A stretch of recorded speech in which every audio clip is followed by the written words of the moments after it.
मग बाबासाहेबांचं नाव आहे जो संविधानाला कारणीभूत आहे त्याला तुम्ही संपवायला निघालाय. पालकमंत्र्यांची फार मोठी चूक आहे मॅडम, माफी मागणार नाही, पण पालकमंत्र्यांनी उपद्रवात घ्यावी.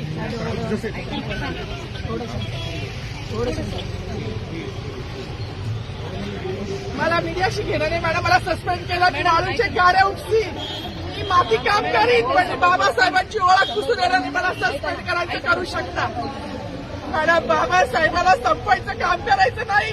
26 जानेवारी 15 ऑगस्ट मध्ये मी नाही मानत, पण लोकशाही मॅडम तुम्ही सुद्धा संविधानामुळे आहात.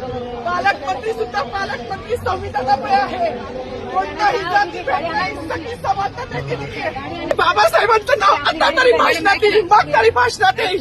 ज्या लोक संविधानाला लोकशाहीला कारणीभूत नाही त्यांची नावं वारंवार घेतली गेली. मग जो संविधानाला कारणीभूत आहे तो प्रजासत्ताक दिनाचा जो मानकरी आहे त्याचं नाव भाषणात का नाही.